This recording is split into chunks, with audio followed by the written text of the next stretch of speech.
Assalamualaikum warahmatullahi wabarakatuh. Perkenalkan, nama saya Reza Rizky Amalia dengan NPM C1B023079.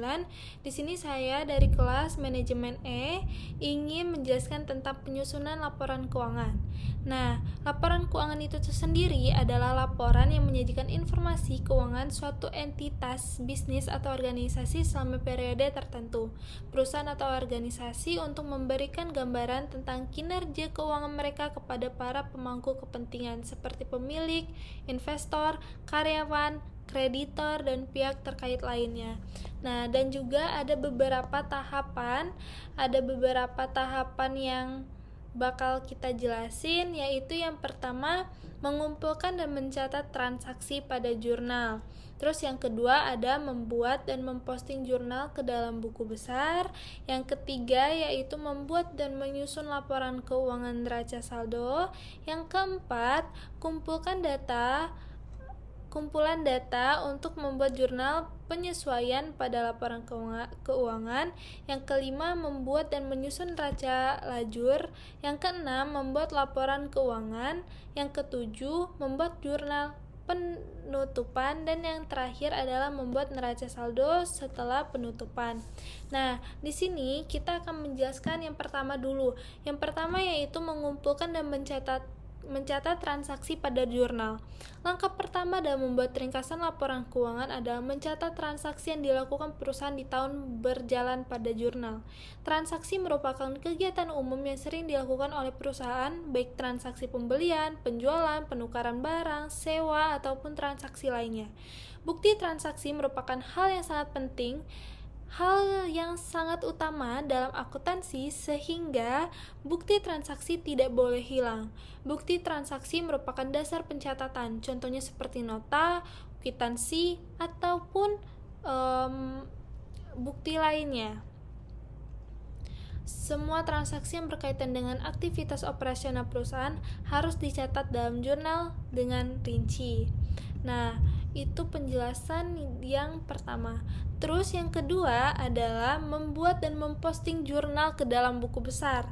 Setelah membuat jurnal, langkah dua yaitu memposting jurnal ke dalam buku besar. Buku besar merupakan rincian dari setiap akun-akun yang ada. Tidak sulit untuk melakukan hal ini karena memindahkan transaksi yang sudah dicatat dalam jurnal ke akun-akun yang sesuai dengan rinci. Terus yang ketiga, membuat dan menyusun laporan keuangan neraca saldo.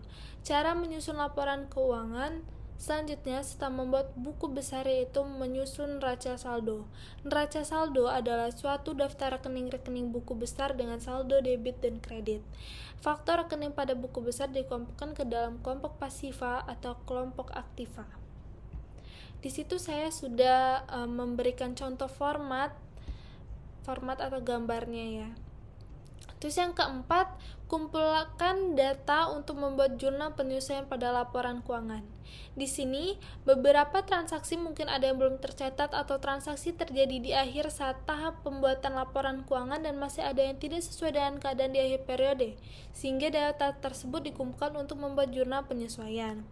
Terus ada juga membuat penyesuaian pada laporan keuangan itu, jurnal ini membuat pada akhir periode untuk menyesuaikan saldo-saldo perkiraan yang akan menunjukkan keadaan sebenarnya sebelum penyusunan laporan keuangan.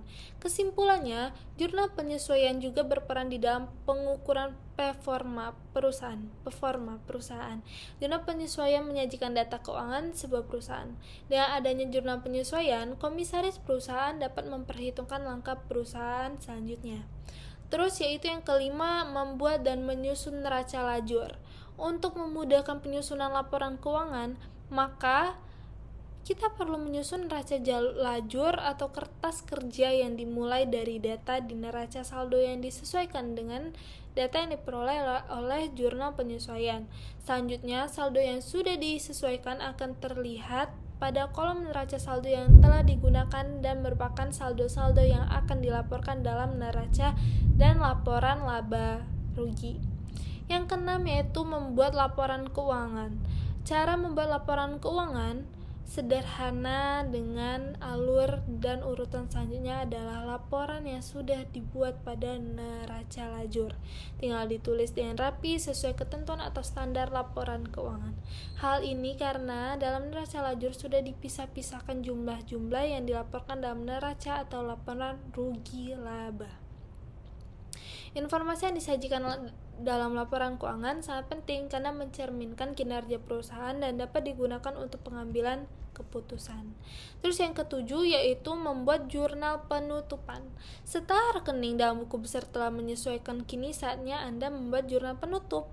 Untuk membuat diperlukan dokumen yang digunakan sebagai dasar penyusun jurnal penutup adalah laporan rekening-rekening nominal atau sementara ke rekening laba rugi dan memindahkan saldo laba rugi ke rekening laba tidak dibagi.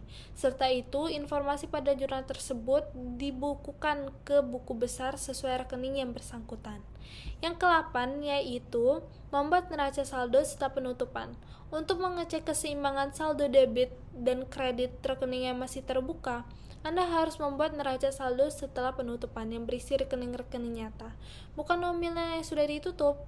Jadi akun-akun Anda yang dimasukkan ke dalam neraca saldo adalah akun-akun yang real atau nyata. Akun-akun rekening sebelumnya tidak perlu dimasukkan ke dalam neraca saldo setelah penutupan karena sebelumnya saldo telah dinolkan dengan bantuan jurnal penutupan. Setelah mengetahui cara penyusunan laporan keuangan yang baik, cobalah untuk memulai membuat laporan keuangan perusahaan Anda sendiri. Kesimpulannya adalah laporan keuangan sederhana mempunyai proses serta tahap yang harus diterapkan secara benar. Keterampilan serta kecermatan sangat diperlukan untuk menyusun sebuah laporan keuangan. Memahami dasar-dasar dan mencoba mengaplikasikan laporan keuangan secara sederhana merupakan langkah awal yang dapat diambil guna menunjang kelancaran usaha yang sedang Anda jalankan. Sebab laporan keuangan dapat membantu usaha skala kecil maupun skala besar untuk mengetahui keputusan apa yang dapat diambil untuk keberlangsungan usaha tersebut. Itu saja dari saya. Terima kasih. Wassalamualaikum warahmatullahi wabarakatuh.